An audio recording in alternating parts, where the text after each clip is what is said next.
Olá pessoal, tudo bem com vocês? Eu sou a Iris Goulart e sejam muito bem-vindos por aqui. Você está no quadro Amor Criminal, onde exploramos histórias sombrias de relacionamentos marcados por segredos, mistérios e muitas vezes tragédias que desafiam a lógica. Hoje trago para vocês a intrigante história de Júlia Tofana, uma mulher do século XVII, que criou um veneno letal, a água tofana, capaz de acabar com qualquer vida em silêncio, com apenas algumas gotas. Sua criação seria usada por muitas mulheres que viam no veneno a única saída de casamentos infelizes. Antes de começarmos, aproveite para se inscrever no canal, ative o sino de notificações para receber nossos novos vídeos e me acompanhe nas redes sociais. Agora, apague as luzes, aumente o volume e venha comigo para conhecer a história de Júlia Tofana e o misterioso veneno água tofana. Hoje vamos falar sobre Júlia Tofana, uma mulher do século XVII com uma história tão fascinante quanto mortal. Júlia era proprietária de uma loja de cosméticos aberta ao público. Mas o que quase ninguém sabia é que, entre seus produtos, estava a água tofana, um veneno capaz de tirar a vida de um homem com apenas algumas gotas. Curioso? Então prepare-se para mergulhar comigo nesta história misteriosa e sombria. Júlia Tofana não é uma figura comum na história. Estima-se que, graças à sua criação, mais de 600 homens perderam suas vidas. Todos maridos de mulheres presas a casamentos infelizes.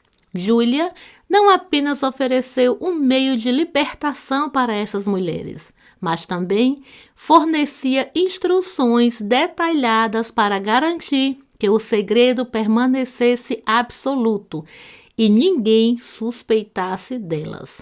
Mas, como toda boa história, vamos começar pelo início. Estamos na cidade de Palermo, Itália. Não se sabe muito sobre o passado de Júlia, mas há um detalhe importante. Sua mãe, Teofania de Adamo, foi executada em 12 de julho de 1633. Teofânia foi acusada de matar o próprio marido, Francesco, um francês. Na época, não havia evidências claras de que Teofânia realmente tivesse cometido o crime. Mas quando Francesco apareceu morto, todos a apontaram como culpada. Francesco não morreu de causas naturais e suspeitava-se que Teofânia havia usado veneno para escapar de um relacionamento abusivo. Na ocasião, Júlia tinha apenas 13 anos. A execução de sua mãe a deixou órfã, mas isso não a impediu de seguir em frente. Júlia, descrita como uma jovem de beleza notável, tornou-se uma mulher determinada e bem-sucedida. Após a morte de seus pais, Júlia passou a frequentar boticários, onde aprendeu a criar misturas, pomadas e poções. Esse universo a fascinava e ela era extremamente habilidosa. Com o tempo, Júlia aperfeiçoou seus conhecimentos, criando medicamentos e compostos com precisão. Esse conhecimento foi o alicerce para a criação de seu veneno mais famoso. Alguns acreditam que ela tenha aprendido a fórmula com sua mãe, enquanto outros defendem que Júlia desenvolveu a água tofana por conta própria durante seus anos trabalhando com boticários. Pouco tempo depois da morte de seus pais, Júlia casou-se e mudou-se para Nápoles. Lá, teve uma filha chamada Lola. No entanto, após algum tempo, seu marido faleceu e Júlia, agora viúva, decidiu recomeçar em outro lugar. ela montou seu próprio negócio, algo extremamente incomum para a época, principalmente para uma jovem viúva. Estamos no período do Renascimento, uma era em que poucas mulheres tinham a liberdade de agir por conta própria. Divórcio naquela época nem sequer era um conceito. Casamentos eram, em sua maioria, arranjos de conveniência, muitas vezes envolvendo jovens garotas que não tinham outra saída. Essas mulheres eram literalmente aprisionadas em relacionamentos indesejados, passando de submissão ao pai para a submissão ao marido. O poder sobre suas próprias vidas era inexistente. Para muitas mulheres, a única saída de um casamento infeliz era a morte do cônjuge. E é exatamente aqui que a história de Júlia Tofana começa a se destacar. Essas mulheres estavam completamente presas em uma sociedade que não oferecia qualquer suporte ou proteção. Não havia leis que as defendessem e elas eram obrigadas a aceitar as condições de vida impostas. Naquela época, vivia-se em um sistema extremamente patriarcal, onde as mulheres não tinham praticamente nenhum direito. Nossa, essa época... Não sei se eu já estive nela, né, em outra vida, mas... Se estivessem em um relacionamento abusivo ou violento, não havia para onde correr. Infelizmente, agressões físicas, verbais, emocionais ou até mesmo sexuais eram consideradas aceitáveis pela sociedade e, mais do que isso, eram protegidas pela lei. Nenhuma punição recaía sobre os agressores. Essas mulheres não possuíam poder financeiro ou social e as opções que tinham eram extremamente limitadas. Em resumo, elas podiam continuar casadas, enfrentando os abusos e submissões, permanecer solteiras, o que muitas vezes significava cair na prostituição para sobreviver, tornar-se uma viúva respeitada. A terceira opção é boa, né? Para a época. Para as mulheres que sofriam abusos, a última opção era a mais atrativa. Até eu iria querer a terceira opção, né? Se eu tivesse vivido nessa época com marido abusivo, né? Foi nesse cenário que Júlia começou a se destacar. Ela já tinha sua própria loja de cosméticos, onde vendia produtos de maquiagem feitos à mão. Seus itens eram de alta qualidade e rapidamente conquistaram as mulheres de Roma. O sucesso foi tanto que Júlia expandiu seus negócios, abrindo uma segunda loja em Nápoles. Porém, Júlia não era apenas uma empresária de cosméticos. Ela tinha um segredo. Entre seus produtos, havia um que se destacava acima de todos os outros: a água Tofana. À primeira vista, esse líquido parecia um simples cosmético, embalado como qualquer outro item da loja. Ele era incolor e não tinha sabor, o que o tornava praticamente impossível de detectar. Porém, sua verdadeira natureza era letal. Bastavam entre 4 e 6 gotas para tirar a vida de qualquer homem, enviando-o para o túmulo. A criação desse veneno não foi um acaso. Júlia tinha memórias de sua infância, onde testemunhou o pai abusando de sua mãe.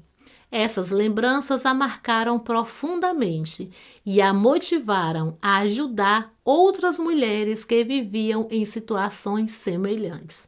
Foi então que decidiu usar seu conhecimento para criar um elixir especial, que se tornaria a salvação de muitas esposas presas a relacionamentos abusivos. Logo, a fama de Júlia começou a se espalhar por Roma. As mulheres descobriram que ela poderia ajudá-las a se libertar de seus maridos. Somente elas conheciam o segredo da água Tofana. enquanto os homens eram mantidos completamente alheios a tudo. Com o passar do tempo, mais e mais maridos começaram a morrer repentinamente em circunstâncias que pareciam naturais. Isso resultou em um número crescente de viúvas em Roma e Nápoles, muitas das quais finalmente podiam viver em paz. A composição exata de água tofana permanece desconhecida até hoje. O que se sabe é que ela era um líquido transparente, inodoro e insípido, o que dificultava a detecção. Ainda assim, acredita-se que os principais ingredientes incluíam arsênico, chumbo, antimônio, cloreto de mercúrio e beladona, e outros compostos altamente tóxicos. Muitos tentaram replicar a fórmula de água tofana ao longo dos anos, mas ninguém jamais conseguiu recriar a mistura exata que Giulia produzia. Giulia Tofana tinha um conhecimento profundo sobre como criar misturas discretas, mas altamente eficazes. Ela atrevia um toque de ironia às suas confissões, mencionando que a água tofana parecia, na verdade, uma mistura de essências vegetais. Contudo, essas essências não perdiam suas propriedades venenosas, mesmo quando adicionadas a alimentos quentes ou frios.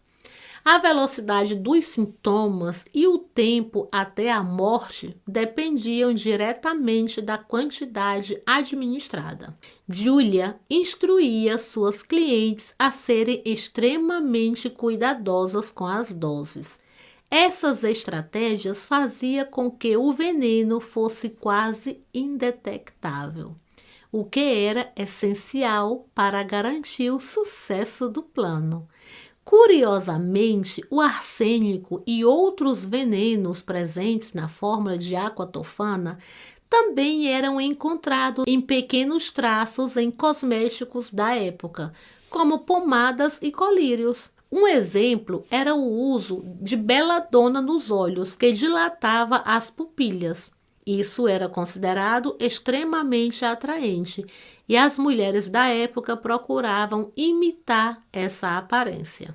Além disso, existia uma crença difundida de que o água tofana apenas acelerava os efeitos de doenças já existentes nas vítimas, como se o homem morresse de algo que já estivesse latente. Essa suposição era reforçada pelo fato de que o veneno não deixava rastros no cadáver. Na época, os médicos não possuíam os meios para detectar os compostos químicos utilizados por Giulia, tornando o veneno completamente invisível. As mulheres tinham diversas maneiras de usar a água tofana, todas bastante discretas. Elas podiam despejar o líquido em bebidas frias ou quentes, adicioná-lo à comida ou até dissolvê-lo em uma sopa. Como o veneno não tinha cor nem sabor, os homens jamais notariam sua presença. O segredo estava nas doses e na paciência. O veneno era administrado gradualmente, seguindo as instruções detalhadas de Giulia. Os sintomas produzidos pelo água tofana eram semelhantes aos de um vírus ou resfriado e pioravam de forma progressiva, imitando os efeitos de uma doença. Isso fazia com que as mortes fossem atribuídas a causas naturais. Segundo o jornal, em um relato publicado em 1890, bastavam algumas gotas para acabar com a vida até mesmo dos homens mais fortes. Quando misturado a vinho, chá ou qualquer outro líquido, o veneno agia de forma quase imperceptível. O primeiro sinal após a administração de uma dose era leve. O marido ficava um pouco mal-humorado, sentia-se fraco e languido. Mas o mal-estar era tão discreto que ele dificilmente chamaria um médico. Com a segunda dose, os sintomas tornavam-se mais evidentes.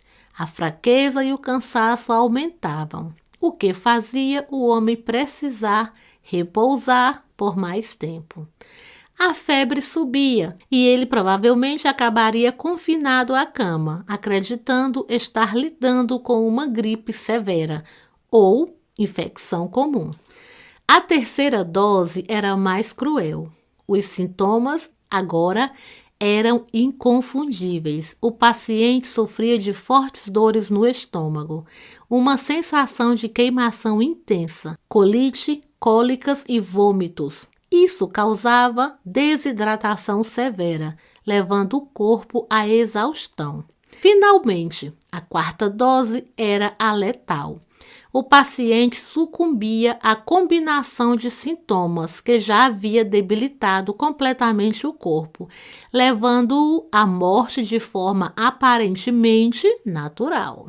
A vítima, já muito debilitada, e a bela Medeia, que expressava tanta ansiedade sobre a indisposição do marido, acabavam se tornando objeto de suspeita. Talvez ela tivesse preparado a comida do marido, conforme prescrito pelo médico, com suas próprias mãos delicadas. Dessa forma, ela administraria a terceira dose de água tofana.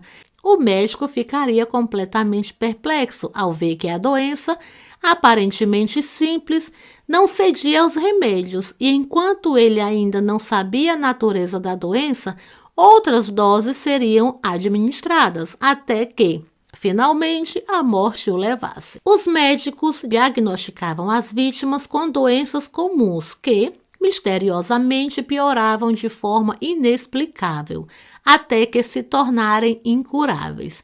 Observando a evolução da doença, os maridos frequentemente redigiam suas heranças, deixando tudo para suas esposas, e se arrependiam de seus pecados, incluindo infidelidades. Esse gesto lhes dava algum alívio, mas ninguém suspeitava delas.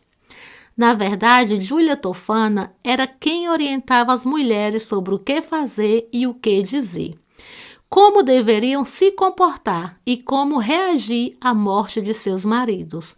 Tudo era ensaiado e meticulosamente planejado para garantir que nada falhasse e ninguém fosse exposto. Ela as ensinava que, para se livrarem ainda mais das suspeitas, pediriam um exame post-mortem do marido após sua morte. No exame, naturalmente, nada seria encontrado, fazendo com que elas parecessem ainda mais inocentes. A água tofana se espalhou por todo o continente europeu. Alguns historiadores afirmam que foi em Nápoles onde o veneno era conhecido como água de Nápoles, enquanto outros mencionam Perugia. Ele disfarçava o veneno em frascos de pó facial, muito fáceis de esconder em uma penteadeira, assim como cremes e óleos.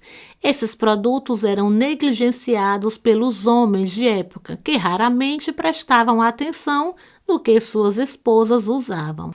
Além disso, a água tofana vinha com instruções falsas de uso.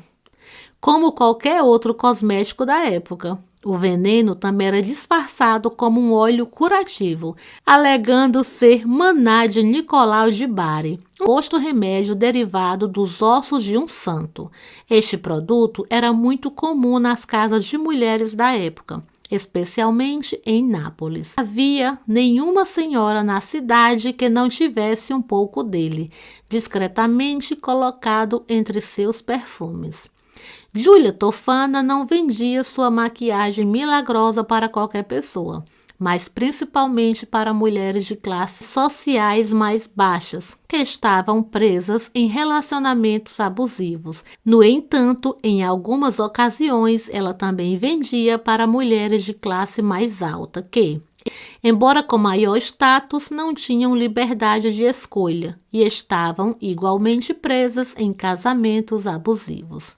Um exemplo disso era Maria Aldobrandini, pertencente a um dos clãs nobres mais poderosos e influentes de Roma. Maria se casou com o Duque Francesco, 30 anos mais velho do que ela. quando tinha apenas 13 anos. No entanto, ela não se apaixonou por ele, nem eu, né, claro, mas por um outro homem, Francesco Maria Santinelli. Decidiu então se livrar do marido, que estava doente, de maneira que parecesse uma morte natural. Foi o padre Tirolano quem forneceu a água tofana a Maria. Alguns dias depois, o conde morreu de envenenamento. 9 anos após o casamento, ela foi a vítima mais rica e poderosa de água tofana. No entanto, a condessa não conseguiu atingir seu objetivo final, pois sua família a trancou para evitar outro casamento escandaloso com alguém de status inferior, como seu amante Santinelli. Anos depois, quando a verdade sobre a morte do marido foi descoberta, ninguém foi capaz de acusá-la formalmente, pois sua família a havia protegido para evitar um escândalo. Por outro lado, Giulia Tofana continuava a vender cosméticos autênticos, para que ninguém suspeitasse da verdadeira natureza de seu negócio. Em sua loja, as mulheres podiam adquirir tanto produtos de maquiagem quanto os venenos disfarçados de cosméticos. Ela trabalhava com sua filha Girolamo, conhecida como a astróloga do pulmão Ara, e com um grupo de mulheres que sabiam da verdade sobre o produto e estavam dispostas a ajudá-la, mantendo o segredo. Embora muitas mulheres soubessem o que Giulia fazia, elas as protegiam, passando a informação apenas para outras mulheres confiáveis que jamais revelariam o segredo. Isso é tão perigoso. Além disso, todas as envolvidas sabiam que, se Giulia fosse exposta, sua lista de clientes seria descoberta e todas as mulheres que já haviam perdido seus maridos ou que estavam sendo mantidas em silêncio e que também eram responsáveis por trazer novas clientes, seriam arruinadas. Essas mulheres já haviam cometido assassinatos e estavam implicadas. Elas precisavam garantir que os clientes fossem completamente confiáveis, pois suas vidas dependiam disso. Os assistentes e as clientes não eram as únicas pessoas envolvidas, pois Giulia recrutava um padre romano para ajudá-la no seu negócio. O padre Girolamo de Santa Inês em Agones, uma igreja no centro de Roma, foi responsável por providenciar o veneno, já que seu irmão farmacêutico poderia facilmente fornecê-lo. Giulia mantinha seu negócio e vendia a água tofana por cerca de 20 anos, sem que o público ou a polícia tivessem qualquer suspeita. Até então, estima-se que cerca de 600 homens já haviam sido vítimas do veneno em Roma e Nápoles. O número de mortes masculinas aumentava consideravelmente e ninguém sabia a razão, enquanto as viúvas continuavam a se multiplicar. Contudo, tudo começou a desmoronar na década de 1650, quando o império de mulheres que Giulia havia criado entrou em colapso. Certa vez, uma nova cliente chegou à loja, recomendada por uma cliente antiga. Esta mulher estava determinada a fazer o mesmo que tantas outras antes dela haviam feito. Ela comprou a água tofana e a levou para casa. Lá começou a preparar uma sopa para seu marido, colocando algumas gotas do veneno no prato dele. O casal sentou-se para jantar. E o homem, ao levar a colher à boca, foi interrompido pela esposa, que naquele momento se arrependeu do que estava prestes a fazer. Ela começou a gritar para que ele não comesse a sopa sob nenhuma circunstância.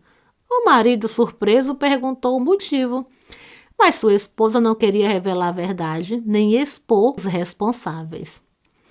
Após o incidente, o marido ficou furioso. Prendeu-a no chão e passou a agredi-la, ameaçando-a até que ela confessasse. Ele, angustiado pela tentativa de assassinato, a levou às autoridades romanas, bem feito, expondo tudo o que havia ocorrido. Lá, ela foi torturada até confessar todos os detalhes do esquema de Júlia. Tem mulher burra, né? Neste momento, Júlia já estava há 20 anos no negócio, com muitos contatos e aliados importantes. Havia muita gente interessada na queda de Júlia, pois muitas vidas estavam em jogo, e a notícia chegou até ela antes que a polícia pudesse prendê-la. Alguns dizem que havia infiltrados entre as autoridades, enquanto outros afirmam que foi sua rede de contatos que a avisou. Mas o fato é que Júlia descobriu a tempo de fugir. Ela sabia que se fosse capturada, pagaria com a vida, então pegou todas as suas coisas e deixou Roma. Porém, sem saber para onde ir, ela acabou buscando refúgio em um lugar sagrado e por um tempo foi acolhida. No entanto, Júlia ainda se sentia comprometida com as mulheres que continuavam presas em relacionamentos dos quais não conseguiam escapar e se recusava a parar de fabricar a água tofana. Agora elas usavam um método diferente. Faziam com que as freiras fossem as responsáveis pela distribuição. Meu Deus, até as freiras entraram no embalo. Naquele momento, um boato se espalhou rapidamente por Roma. Dizia-se que Júlia, enfurecida, havia envenenado o suprimento de água da cidade, planejando matar todos os seus habitantes. Claro, isso não passava de uma invenção, mas o povo acreditou. A multidão furiosa exigia que Júlia fosse executada.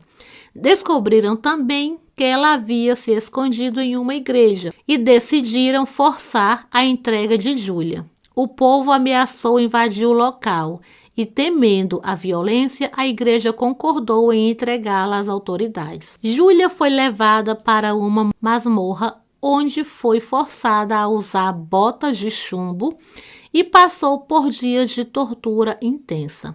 Durante esse sofrimento, ela acabou confessando tudo. Ela revelou que havia fornecido veneno para matar cerca de 600 homens, entre 1633 e 1651, incluindo seu próprio marido, o Duque de Anjou, e o Papa Clemente XIV. Além disso, foi forçada a revelar os nomes de alguns de seus clientes, que também seriam responsabilizados pelos assassinatos de seus maridos. Embora não conseguisse lembrar de todos, Júlia forneceu cerca de 40 nomes às autoridades. Em julho de 1659, Júlia Tofana foi executada por enforcamento, junto com sua filha e 3 de seus colaboradores, em Campo de Fiore, um local conhecido por ser palco de muitas execuções. Após a execução, dizem que seu corpo foi jogado por cima do muro da igreja que a havia abrigado. Alguns dos clientes que haviam sido identificados também foram executados, enquanto outros foram emparedados no Palácio de Poche, onde morreram de fome sem comida ou água. Mulheres da classe social mais alta foram poupadas da punição, graças às suas conexões. Entre elas, o padre Girolamo, que nunca foi acusado pelos crimes. Dizem que antes de sua morte, Júlia Tofana passou a receita da água tofana para algumas pessoas próximas, e essas continuaram a fabricá-la após sua execução. Esse fato gerou muitos rumores e lendas urbanas sobre o veneno e sobre quanto tempo ele permaneceu em circulação depois da morte de Júlia. Acredita-se que tenha ocorrido um pânico generalizado sobre a possibilidade de ser envenenado com esse veneno indetectável, e esse medo ainda era muito presente em 1791, quando Wolfgang Amadeus Mozart, aos 35 anos, ficou gravemente doente e disse à sua esposa: "Sinto muito, mas eu definitivamente não vou durar muito mais tempo. Tenho certeza de que fui envenenado. Não consigo tirar esse pensamento da minha cabeça. Alguém me deu água tofana e calculou o momento exato da minha morte." Mozart faleceu em 5 de dezembro de 1791. A causa exata de sua morte nunca foi confirmada, o que alimentou a dúvida sobre se ele teria sido envenenado com água tofana. Mozart teve inúmeras amantes, bem como muitos inimigos e adversários que invejavam sua fama e talento. Por isso, não é absurdo pensar que um deles poderia ter tentado acabar com sua vida. Hoje há uma linha de pensamentos que sugere que Júlia Tofana nunca criou o famoso veneno e que ela era realmente inocente. A teoria afirma que Júlia vendia apenas cosméticos e que seu sucesso como mulher, sem o apoio de um homem, gerou tantos inimigos que ela foi transformada em um bode expiatório, sendo acusada de qualquer atrocidade que acontecesse na época, como envenenar cerca de 600 homens. A lenda de que a água tofana ainda estava em circulação foi mantida por séculos, e alguns até afirmam que o veneno ainda pode ser encontrado hoje. O mistério e o medo em torno desse veneno indetectável continuam a alimentar especulações. E agora? O que você acha? Será que Júlia Tofana realmente criou o veneno? Eu acredito que sim, viu? Ou foi ela vítima de uma caça às bruxas da sociedade? Deixe seu comentário abaixo e compartilhe sua opinião.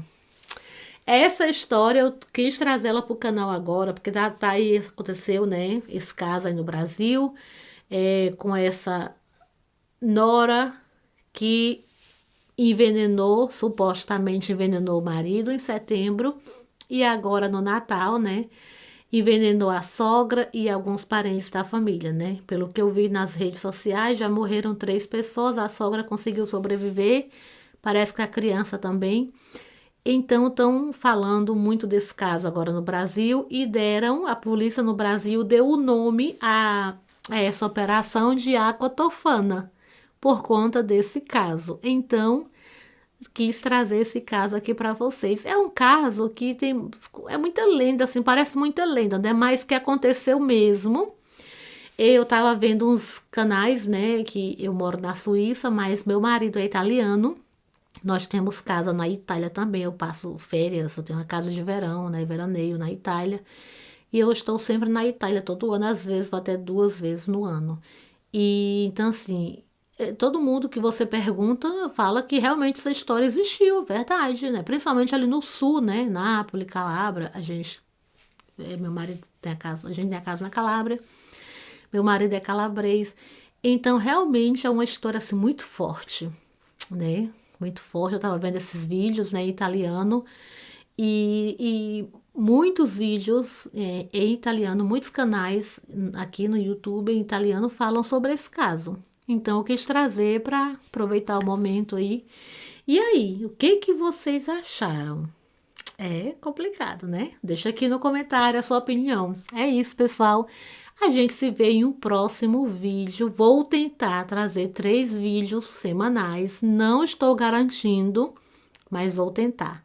Porque eu preciso fazer esse canal crescer. Então, me ajuda a fazer esse canal crescer. Eu preciso chegar nos meus primeiros 1000 inscritos para o meu canal começar a ser monetizado. Então, me ajudem aí. Deixem um comentário, nem que seja um emoji. Compartilha com alguém que você conhece.